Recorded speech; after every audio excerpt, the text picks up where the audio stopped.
Hello, students, and welcome back.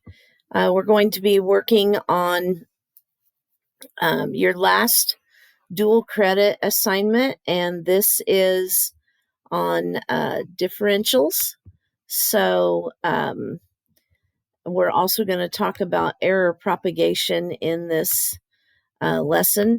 I went ahead and used my completed notes. I think we can go through and I can point out some things from this. So the first would be the what a differential is and how it can be used to approximate change. So you're familiar with the symbol delta as representing change. So the change in y is seen, and this would be your actual change, by whatever f of x is, and then changing it a little amount, adding in a very small amount, that's what that delta x is, and then minusing your original f of x. Well, the differential of y, which can be used as an approximation of the change in y, is just simply doing the derivative, and you notice that your normal dy dx notation is just separated. So a differential just does the derivative and separates out the bottom part of that derivative notation. So we kind of work our way through what a differential would be used for. And so this instruction is to complete a table.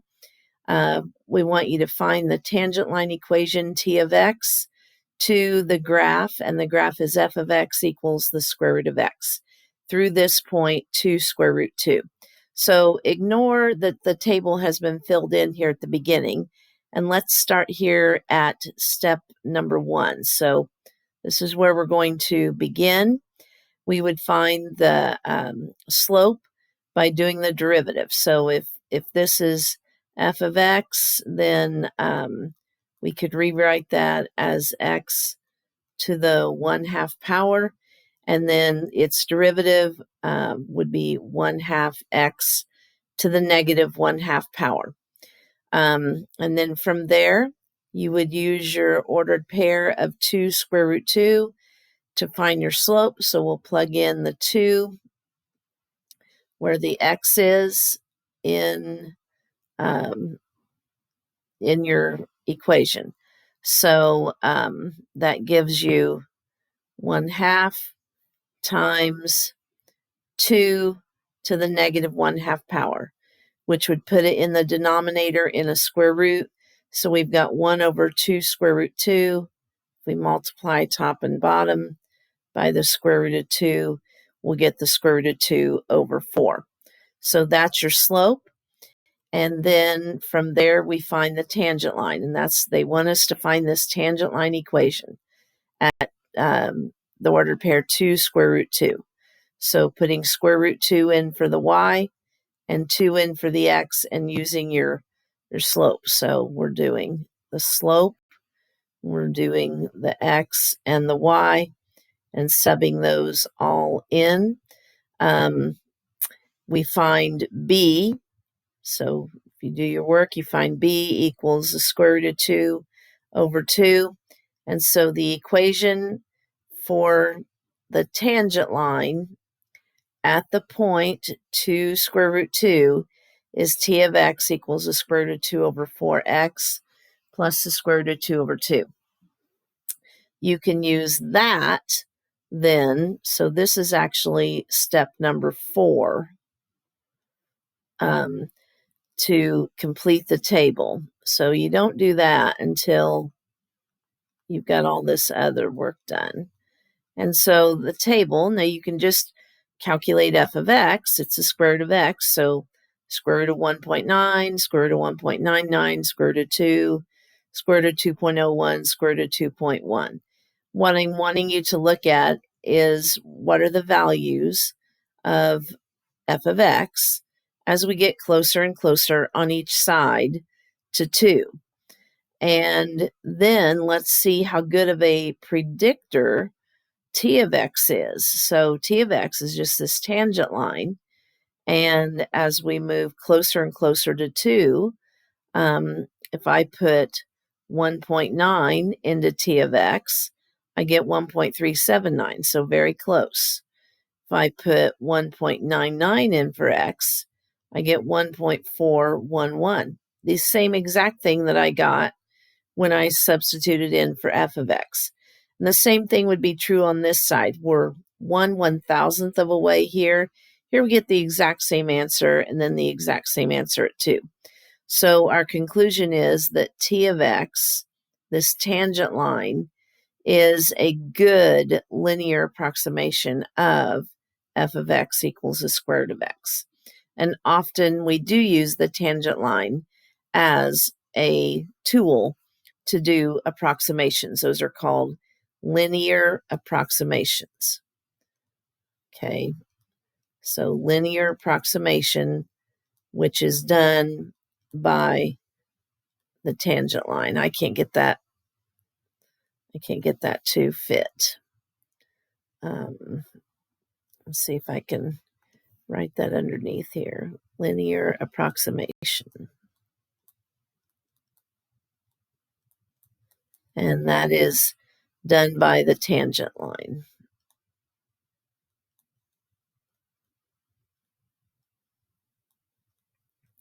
All right, so there's your first example, and we have this statement right here. T of x is a linear approximation of f of x, with the approximation improving as the value of x approaches the given value of 2. All right, so we see a second example here. It says evaluate and compare delta y and dy. Given this information, you have an equation, y equals 1 minus 2x squared. You have x equals 0, and you have delta x, which is your equal to your dx of negative 0.1. So using our definition of delta y, so delta y is f of x plus delta x minus f of x. So f of x plus delta x minus f of x. So our delta x was negative 0.1. So if we simplify that, we get f of negative 0.1. We're going to put that into our x right here, and that is squared. It's a little hard to see it. So 1 minus 2 times negative 0.1 squared, putting in 0, 1 minus 2 times 0 squared. Simplifying that, we get negative 0.02. This is our delta y. We're asked to compare that to dy. Well, dy is from your derivative. So f prime of x delta x, and again, that definition was given up here. And so we do the derivative. And so this 2 would come in front and make it negative 4x dx. And so plugging in your 0 for x, we get dy equaling 0. And so then we're supposed to compare. Well, we got negative 0.02 for the delta y. And we got dy equaling 0. So as we compare 0 to negative 0.02, delta y is less than dy. So the actual change is less than the approximated change. I do want to make sure that you can see that that is squared. And so that's where we're getting that information. All right, a third type of question that you may be asked is just to find the differential.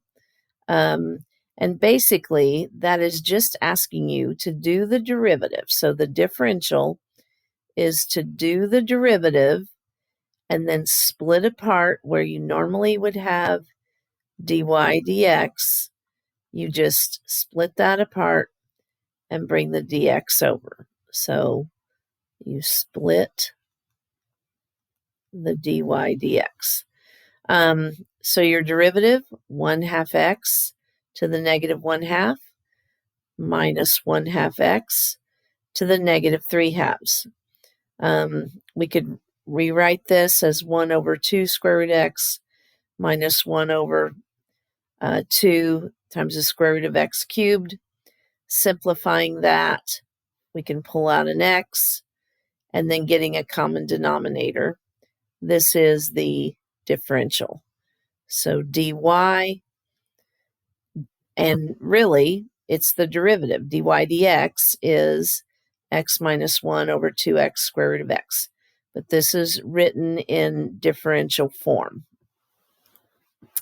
Now, one big use of differentials is in error propagation. And I think this is the part that is the most useful. So we looked at this a little bit when we were looking at limits. We're going to revisit this idea. And let me just kind of preface this. So if we have a circle, we talked about this in terms of a ring, where the radius is found to be 8.9 centimeters. And so we're going to allow an error of plus or minus 0.5 centimeter in that measurement process. So if we allow that much error, what will be the possible propagated error in the area of the circle? All right, well, area of a circle, so this is for a circle. The area is pi r squared. So if you think of this as the derivative of a with respect to r, that would be 2 pi r. And then I'm just going to separate out that dr and bring it over here. So this is the differential, okay?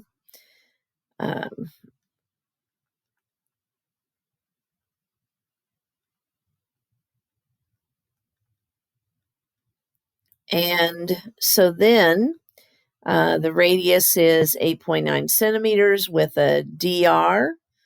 This is the possible error. This would be your dr because it's for the radius, is plus or minus 0.5.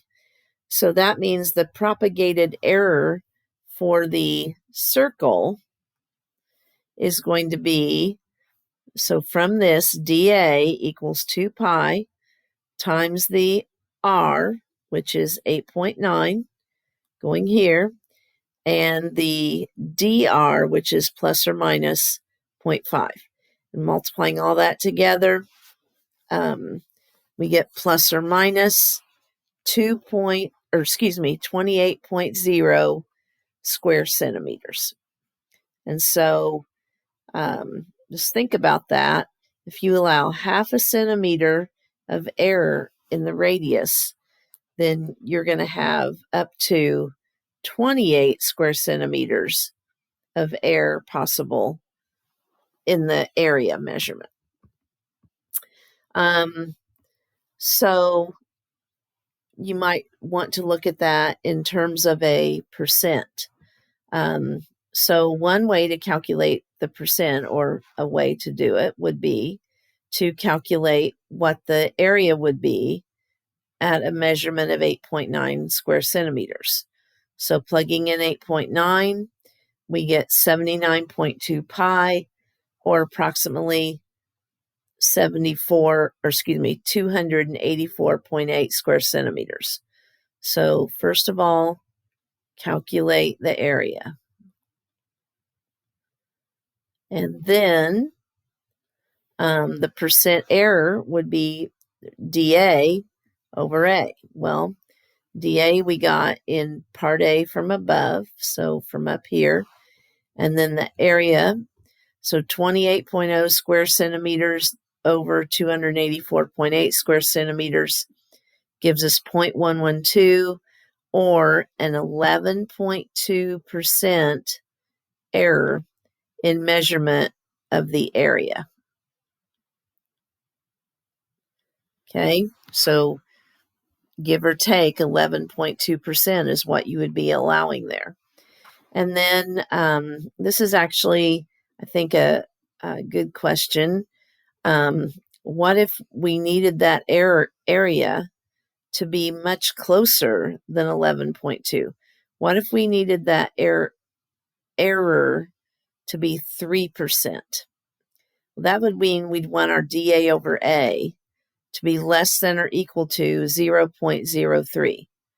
And so the question is, what would our maximum error in the radius be? Okay, this would be, you want to find the maximum allowable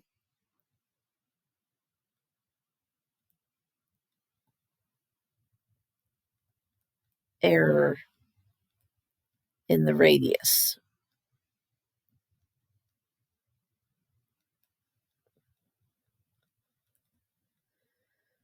Measurement.